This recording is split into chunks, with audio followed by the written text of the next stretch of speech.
ओम शांति। 3/7/2022 के आज ईश्वरीय महावाक्य सुनते हैं। आज बाबा ने क्या कहा है? 4 संताओं के बैलेंस से बाप समान संपन्न और संपूर्ण बनो। आज सर्वशक्तिमान बाप दादा अपने सर्व बच्चों को विशेष शक्तियों को देख रहे हैं। आज के विश्व में विशेष 3 शक्तियाँ हैं। आज के विश्व में विशेष 3 शक्तियाँ हैं। एक धर्म सत्ता, दूसरी राज्य सत्ता और तीसरी विज्ञान की सत्ता।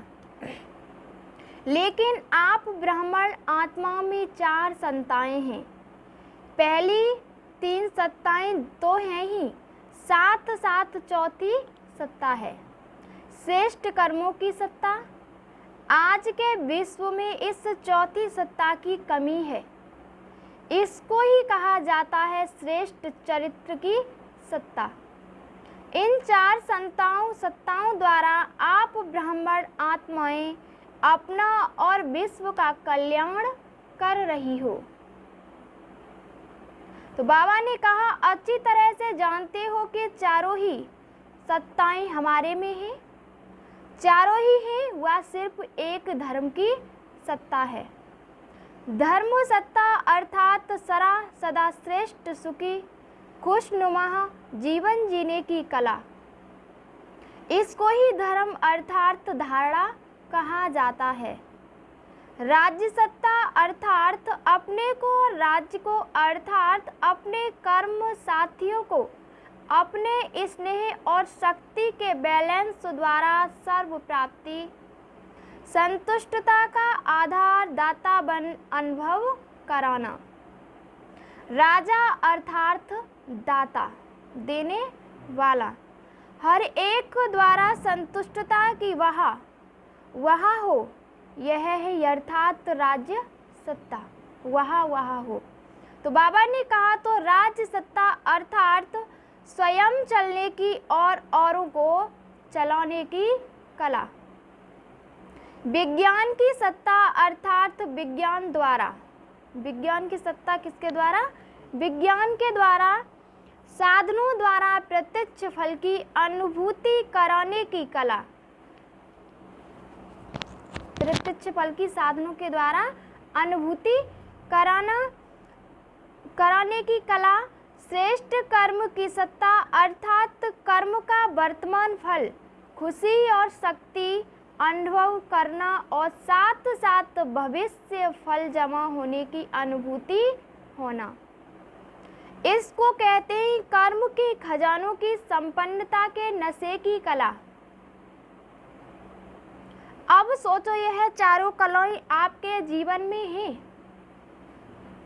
सबसे बड़ा खजाना श्रेष्ठ कर्मों का खजाना है। सबसे बड़ा खजाना किसका है? श्रेष्ठ कर्मों का। अगर श्रेष्ठ कर्मों का खजाना जीवन में नहीं है तो मानव जीवन अमूल्य जीवन नहीं, लेकिन पशु समान जीवन है। अगर अमूल्य जीवन नहीं है तो बाबा ने कहा कि पशु समान जीवन है। अगर अमूल्य जीवन है तो श्रेष्ठ जीवन के समान है। आप सभी किस अथॉरिटी से विश्व के आगे चैलेंज करते हो कि जीवन जीना सीखना हो तो यहाँ आकर सीखो।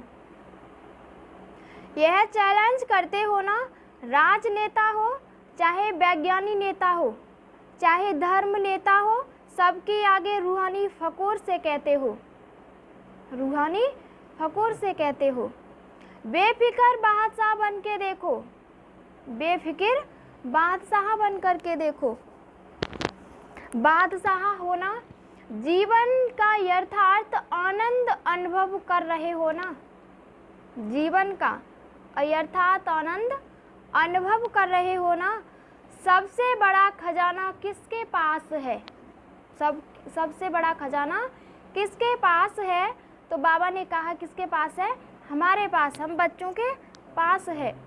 अथॉरिटी से कहते हो ना, क्योंकि दुनिया में 3 सत्ताएं हैं तो आपके पास 4 सत्ताएं हैं।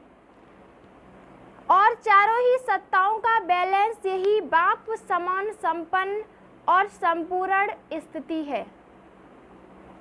बैलेंस भी बाप की तरह है और बाप समान संपन्न और सर्वशक्तिमान भी हैं हम बच्चे। तो बाबा कहते हैं तपस्या वर्ष में क्या करेंगे, इन चारों सत्ताओं को चेक करना।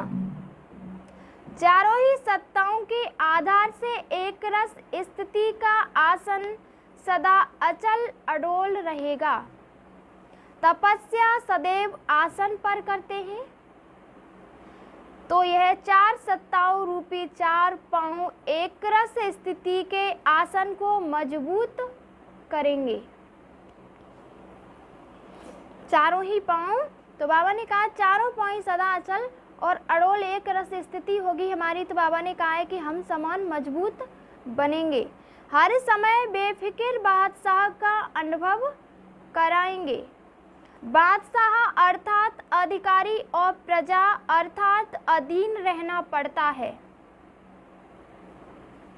तो आप बेफिक्र बादशाह हो लेकिन बेफिक्र प्रजा नहीं हो, राजयोगी हो प्रजा योगी नहीं हो। हम कौन हैं?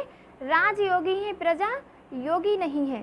तो बाप कहते हैं इस बेफिक्र बादशाह की निशानी क्या दिखाई देती है, जितना अधिकारी उतना ही सर्व के सत्कारी, सिर्फ अधिकारी नहीं।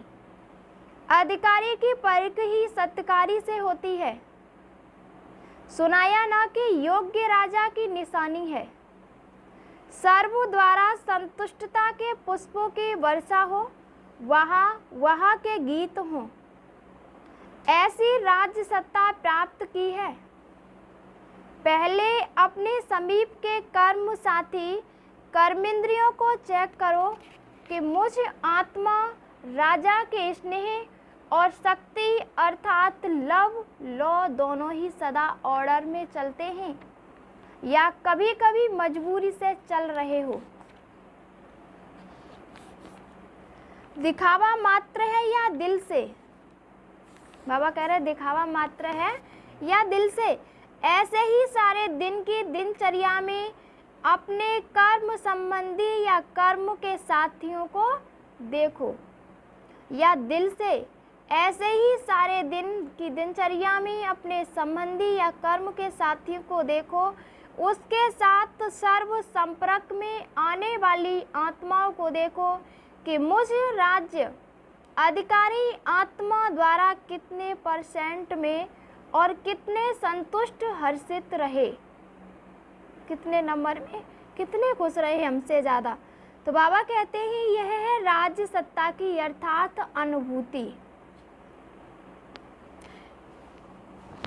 विज्ञान की सत्ता की चेकिंग कैसे करेंगे? विज्ञान की सत्ता की चेकिंग कैसे करेंगे?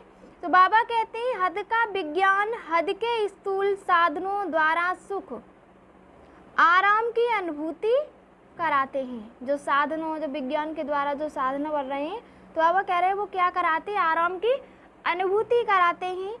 आपका विज्ञान है योग शक्ति। योग बड़े से बड़ा विज्ञान है। वहाँ के साधन और यहाँ के साधना, वहाँ के साधन और यहाँ की साधना आत्मा को मन और बुद्धि की साधना द्वारा कितना दूर ले जाते हैं। हद के विज्ञानी सूर्य तक नहीं पहुंच सके और बेहद के विज्ञानी चंद्रमा सूर्य से भी पार मन और बुद्धि को साधना द्वारा कितने समय में पहुंचते हो और कितना खर्चा लगता है परम धाम में पहुंचने के लिए, कितना खर्चा लगता है। तो बाबा कहते हैं समय को कहते हैं टाइम इज मनी। स्थूल मनी तो नहीं लगती लेकिन टाइम की मनी भी नहीं लगती। तो कितना बड़ा विज्ञान है। वह एयर कंडीशन द्वारा सुख देते हैं, आराम देते हैं और आप साधना द्वारा जब चाहो तब शीतल स्थिति का अनुभव करो और जब चाहो तब ज्वाला रूप का, शक्ति रूप का अनुभव कर सकते हो। हद का विज्ञान थोड़े समय के लिए आराम देने के निमित्त बनता है। लेकिन आप सदा आराम में रहते हो, चैन की नींद में सोते हो, चैन से उठते हो और चैन से सारा कार्य करते हो। बेचैन होते हो क्या? जब आसान से उतार आते हो तो बेचैन होते हो, नहीं तो बेचैन का नाम निशान नहीं है। मानो जो आत्मा की स्मृति में रहते होंगे, तब बाबा ने कहा है जो आत्मा की स्मृति में रहते होंगे तो इसलिए आत्मा की स्मृति में रहेंगे तो बेचैन नहीं होंगे। वो विज्ञान और क्या करता है? मनोरंजन का साधन देता और पक्का आपका मन उदास होता ही नहीं, जो वह हद के मनोरंजन की आवश्यकता हो। क्योंकि उदास तब होते हैं जब मन के दास बनते हैं। उदास कब होते हैं? जब मन के दास बनते हैं। दास बनते हो क्या? या कभी कभी 63 जन्मों के संस्कार आ जाते हैं।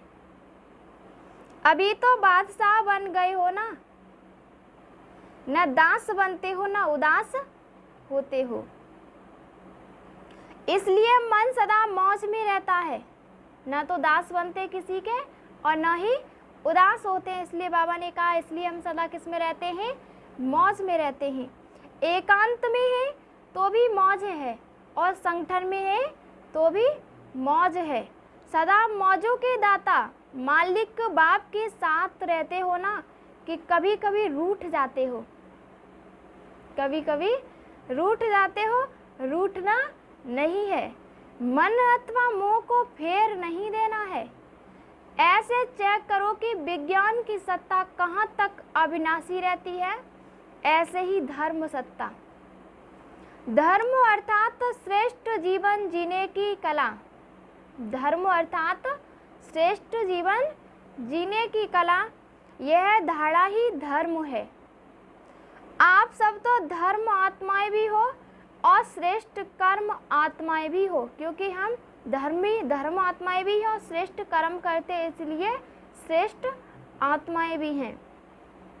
तो यह चेक करो कि ब्राह्मण जीवन में जी रहे हैं या ब्राह्मण जीवन अर्थात सदा निर्विकल्प, निर्विघ्न, निर्विक्रमी, सदा निराकारी, सो साकारी, इसको कहा जाता है जीने की कला। निर्विघ्न और निर्विकारी और माना साकारी, तो बाबा ने कहा इसको कहा जाता है जीने की कला।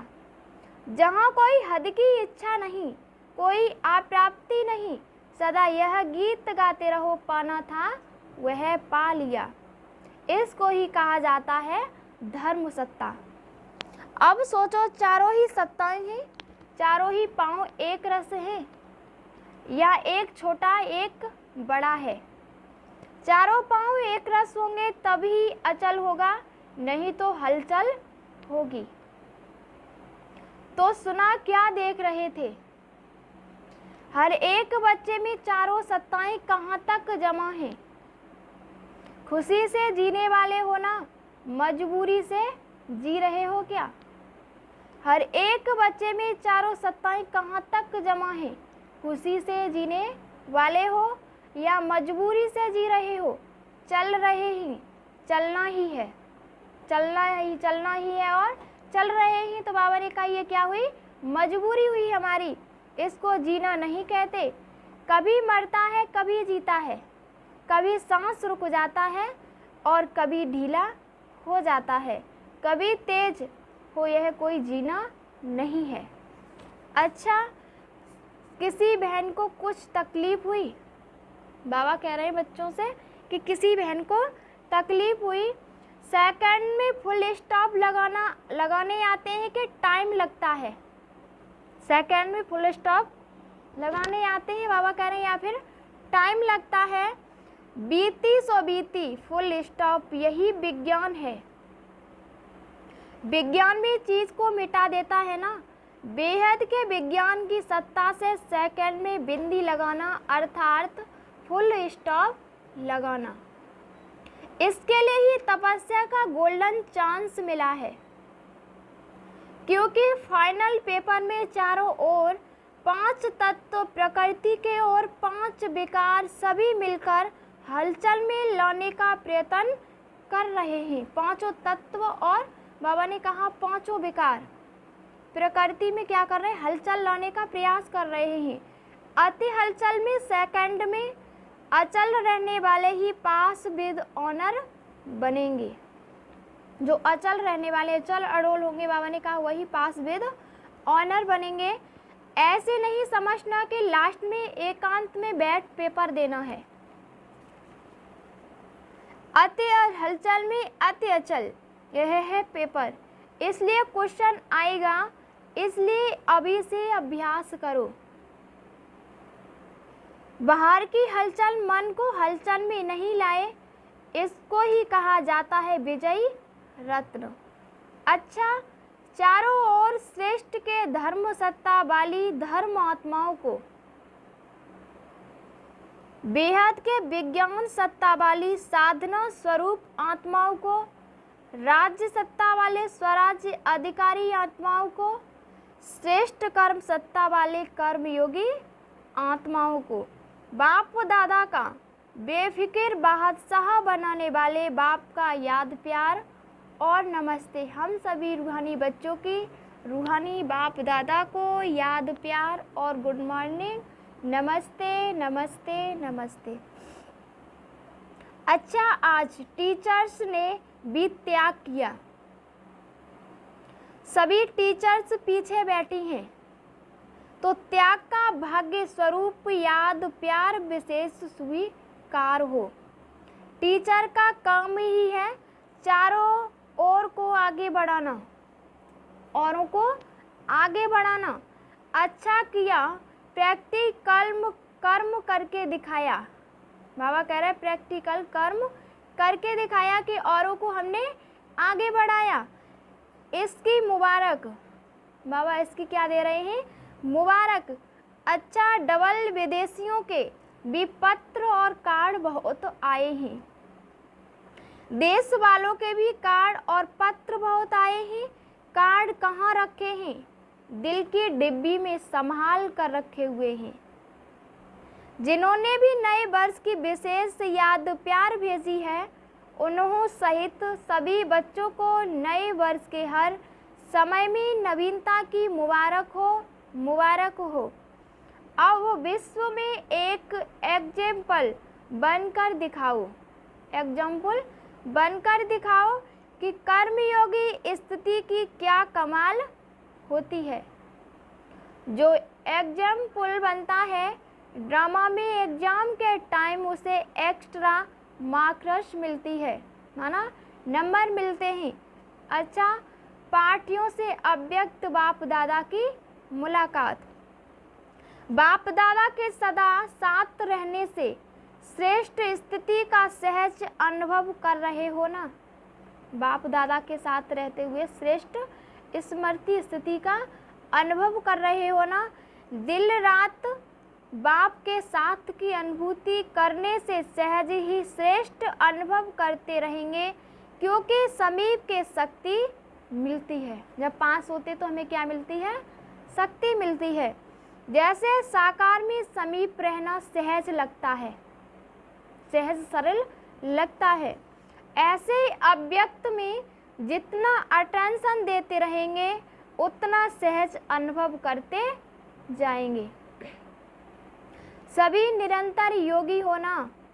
योगी जीवन वाले हो, जीवन निरंतर होती है, 2 घंटे की नहीं होती, 2 घंटे की नहीं होती, वो निरंतर रहती है। जब एक बार अनुभव कर लिया कि बाप मेरा, मैं बाबा का, तो अलग कैसे हो सकते हो। निरंतर योगी जीवन में अतीन्द्रिय सुख आनंद की अनुभूति होती है और मेहनत भी नहीं है।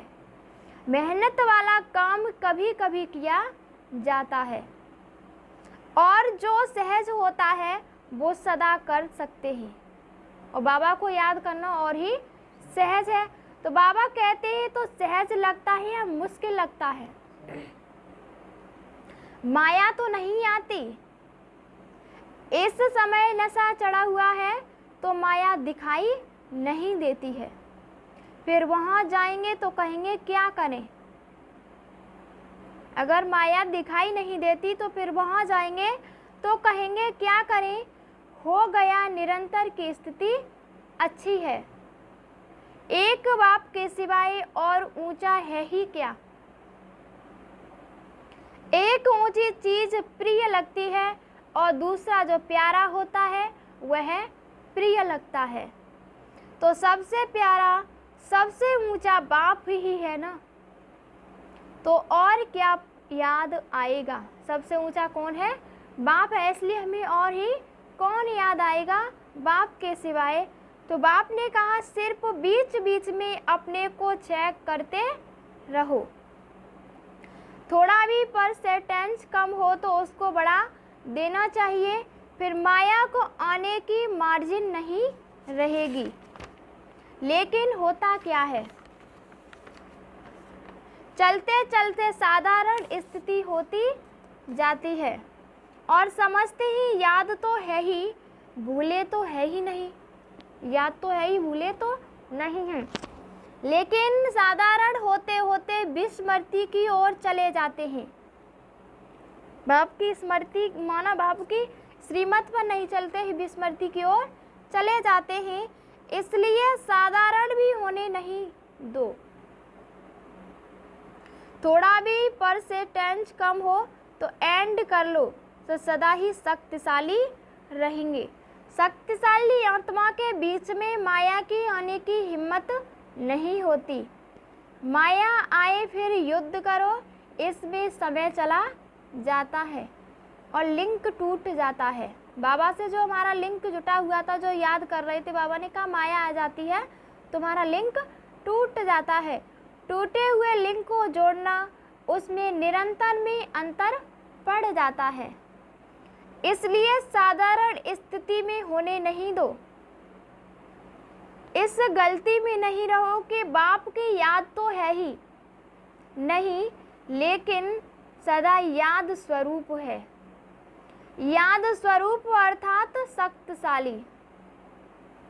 कभी कभी काम क्रोध लोभ मोह बड़े विकार नहीं आते हैं, लेकिन अपना ही स्वभाव या अपना ही संस्कार साधारण स्थिति बना देता है। यह अलवेलेपन के रूप में माया आती है। स्टडी रोज करते ही, मुरली भी सुनते, सेवा भी करते, लेकिन जैसे होना चाहिए वैसे नहीं चल रहे ही। लेकिन स्पीड क्या है, चल तो रहे लेकिन स्पीड क्या है। चलने के साथ स्पीड भी अच्छी हो।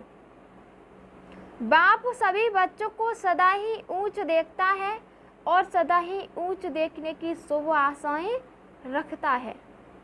अच्छा, सभी श्रेष्ठ कर्म करने वाले, कर्म की सत्ता वाले हो ना। श्रेष्ठ कर्म की पूंजी जमा है ना। कितने जन्म चलेगी, कितना जमा किया, पूरा कल्प चलेगी या 21 जन्म चलेगी। आधा कल्प के बाद भी पूजे तो जाएंगे। पूज्य भी तब बनते हो जब श्रेष्ठ कर्म का खजाना जमा करते हो। लास्ट जन्म भी देखो कितना अच्छा है। भिखारी तो नहीं बने हो ना। दाल रोटी तो है। संगम युग का समय जो लास्ट समय, बाबा ने कहा इसमें भूखे तो नहीं मरे हो ना, रोटी तो मिली है। तो जब लास्ट जन्म अच्छा है तो और जन्म भी अति दुखी नहीं होंगे। तो ये तो सुखी के भेंट में दुखी है, बाकी ऐसे दुखी नहीं होते जो फकीर बनकर रोगी रोटी मांगो। दुनिया के हिसाब से अति दुखी नहीं होते, सत्यों के हिसाब से दुखी होते हैं। अच्छा, टीचर का भी लक है जो सेवा की लॉटरी मिल जाती है। लॉटरी तो सबको मिलती है, लेकिन नूह को सेवा की लॉटरी है और विशेष मिली है। आप लोग भी टीचर्स को देख खुश होते हो या समझते हो टीचर्स आगे क्यों, या तो हम टीचर को खुश देखते हैं या फिर देखते हैं कि टीचर ये आगे क्यों। आगे रखने वाले स्वतः आगे हो जाते हैं। रिगार्ड देने वाले को रिगार्ड मिलता जरूर है। जो एक दूसरे को सम्मान देता है उसको भी सम्मान मिलता है। यह एक अनादि नियम है। देना अर्थात लेना और देना अर्थात गवाना। कोई लेने की कोशिश करते हैं, मुझे रिगार्ड मिले, क्यों नहीं रिगार्ड देते। तो लेने के पीछे जाना माना गवाना और देना अर्थात लेना। तो देने वाले दाता के बच्चे हो या लेवता हो, लेने वाले हो या देने वाले हो। देवता अर्थात देने वाले।